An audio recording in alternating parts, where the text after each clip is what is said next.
Well, today we've seen three teams really lose. Manchester United lost 1-0 at Old Trafford to Crystal Palace. Man City were beaten by Wolves by 2-1. Liverpool have lost away by 2-1 at the Tottenham Hotspur Stadium. As I told you in the match reaction of Arsenal 4, Bournemouth 0, that as we really climax today, we are going to be having only two teams that are really unbeaten this season. And Arsenal plus Spurs are the only teams that are only unbeaten, right? They are the only unbeaten teams this season. Welcome to Rokani Media Football. We're here to bring you how City and Liverpool really lost. For Man United, you can as well go to the Man United Matters channel. You'll find everything there. Now, for your information, lots of things have gone ahead to happen down in the Premier League today, and lots of teams have gone ahead to lose, others have gone ahead to be beaten. But how have they lost? For Man City, they went ahead to obviously face a team of Wolverhampton Wanderers, a team that doesn't score very many goals, but today they've gone ahead to obviously put 2 goals at the back of the net, and they've gone ahead to win. City were really second fiddle in scoring because it was an own goal that saw Pedro Neto really put in a cutback, and Ruben Diaz slid into that ball, and it went to the back of the net.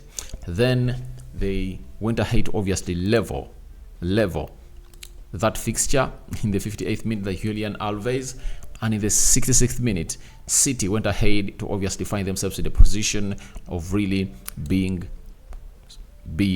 scored by this Wolverhampton side. And Nunes, Kovacic, Alvarez were into the midfield. It shows you that Calvin Phillips is one of those players that is really not going to have a chance at Man City. Though he came on later, but his coming on couldn't save his side of Manchester City. And what does this mean? It means that Man City is having 18 points, Arsenal is having 17, Liverpool is having 16. If Liverpool went ahead to win today, they would have gone ahead to obviously top the table. But it looks like things are going on to the way they really want them to be, and they are obviously running the show in a different way altogether. For Pep Guardiola, it's all about the injuries that he's really having. Kevin De Bruyne, Bernardo Silva, which other player? There's another player that is really injured, John Stones. Then the suspension of Rodri is really doing them harm, because he had gone ahead to obviously mastermind that central defensive midfield area of the side of Man City, and it really worries them. They're obviously having a team to play that is not all that strong in the midweek, but on Sunday they are taking on Arsenal. So that is the hugest game they're going to play, because if at all Arsenal beat City at the Emirates on Sunday, that is next Sunday, Arsenal will be 2 points ahead of Manchester City. And if I told you Man City, you wouldn't like to go into the same stretch with Arsenal as they were last season, because last season Arsenal just bottled it in the end. And when you look at the squad they're really having, if obviously Arteta finds out positions that are really lacking in quality, and he obviously gets them to where they deserve to be by really signing in players in the January transfer window, then Pep Guardiola might find it hard to catch up on Arsenal. What made it hard for Man City to obviously, what made it hard for Arsenal to win the trophy last season were the injuries of Gabriel Jesus, the injuries of Saliba and Tomiyasu. Now, if Tomiyasu really stayed and Saliba got injured, Arsenal would have gone ahead to put in a very good shift, because they would have gone ahead to play Tomiyasu as a central defender, or play him in the right back, and shift Ben White into the central defense. That would have been 100% possible. But because it was not possible, they wouldn't really compete. But this time around, if they are to go hard in the January transfer and get in like 2 or 3 signings, then the rest will be history at the club of Arsenal. They'll continue doing the needful to see to it that they really get themselves to where they deserve to be. Now, let me show you what the stats were in this game. 3 shots by Wolves. Man City had 23 shots. 1 shot on target by Wolves. Yeah, because the other one was an own goal, they don't count it. And 8 shots on target by Man City. 31% ball possession by Wolverhampton Wanderers, and 69% ball possession by Man City. 275 passes completed by Wolverhampton Wanderers and 589 passes completed by Man City. 75% passing accuracy by Wolverhampton Wanderers. City had 88% passing accuracy. 18 fouls by Wolverhampton Wanderers and 12 fouls by Man City. 5 yellow cards to Wolverhampton Wanderers and 4 yellow cards to Man City. 0 red cards, 2 offsides to Wolverhampton Wanderers and 0 offsides to Man City. 0 corners to Wolverhampton Wanderers and 6 corners to Manchester City. That's how everything really went down at the Molineux, down at Wolverhampton Wanderers, and things were not all that good for the side of Man City. They've gone ahead to lose their first game of the season, but it's worth a result, and they've gone ahead to obviously lose it because they didn't put down their chances. Erling Haaland not on the score sheet, but Julian Alves continues to really keep consistent. Remember, in the midweek, they also lost to Newcastle. So those are 2 consecutive losses in a row for Man City, showing you how hard a season is going to be in the Premier League, because it's really turning out to be unpredictable. And whoever is really trying to predict these things, they won't go all your side. So let's leave that and go to Liverpool. Liverpool was really one of the games that really brought in lots of controversies, that even the Premier League has gone ahead to obviously put up a statement concerning what the results were today, because one goal of Luis Diaz towards the end of the first half was really cancelled, yet it really stood. And this is going to affect the Liverpool. They would have gone ahead to win their other game and top the table, but they've gone ahead to lose to Spurs by 2-1. Son Heung-min was the first to obviously see the ball go to the back of the net in the 36th minute. Then Cody Gakpo leveled in the 45th plus 4th minute. That is Cody Gakpo for you. Then we had Joel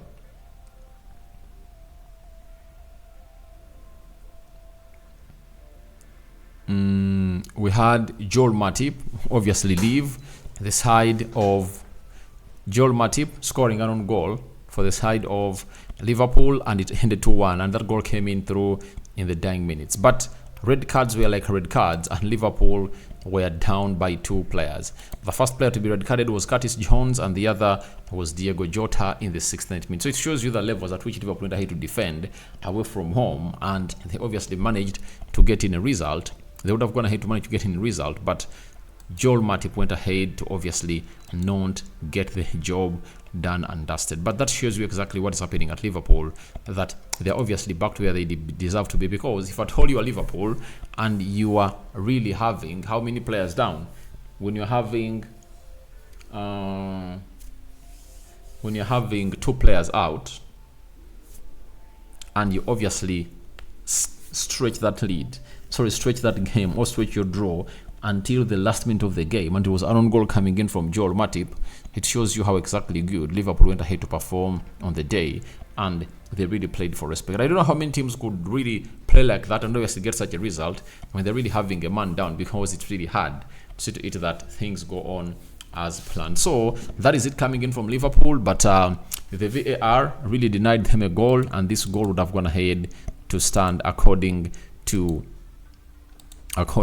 these photos that you are getting in from the concerned people that obviously keep a lot of attention to detail onto the field of play. When you look at this line, you see this is the green line that shows the position of Luis Diaz, and this is the yellow line that shows the position of the defender. This is Sergio Romero of Tottenham Hotspur, and this is the line. You see it very well. Yeah, that is it. So he obviously comes in through and obviously doesn't get this goal given, but VAR robbed Liverpool today. Liverpool would have gone ahead to take a lead that was really so much comfortable, and this was supposed to be a goal, and everyone was wondering why the lines were not drawn, and the responsible people have gone ahead to issue a statement on this scenario that it's really upsetting that they never drew those lines, and luck goes to those that are obviously well versed and well prepared. And obviously it goes all out to Liverpool, and Liverpool have gone ahead to obviously lose this beautiful game of football, but Spurs have gone ahead to continue doing the needful, and they've gone ahead to raise their points straight to those of Arsenal. All of them have how many points? They're having all of them are really having 17 points, and they're into the mix with the side of Arsenal and Spurs. But what were the game by numbers? Sorry, the stats of the game. I would like to conclude with that in here because I don't want to make a long video that you guys are going to watch forever. This is how it went down. 24 shots by Tottenham Hotspur, Liverpool had 12. 8 shots on target by Spurs, Liverpool had 4. 65% ball possession by Tottenham Hotspur, 35% ball possession by Liverpool, 660 passes completed by Spurs, 360 passes completed by Liverpool, 91% passing accuracy, 78% passing accuracy, 11 fouls by Tottenham and 17 fouls by Liverpool, 5 yellow cards to Tottenham and 4 yellow cards to Liverpool, 0 red cards to Tottenham Hotspur, 2 red cards to Liverpool, 4 offsides by Spurs, 1 offside by Liverpool, 11 corners by Spurs and 5 corners by Liverpool. We go to the Premier League table and see how things are really standing up and how teams are really managing their games right now. We are having Man City, they're having 18 points, Tottenham 17, Arsenal 17, Liverpool 16, Aston Villa having 15, Brighton are having 15, West Ham are having 13, Newcastle are having 12, Palace are having 11, United are having 9, Fulham are having 8,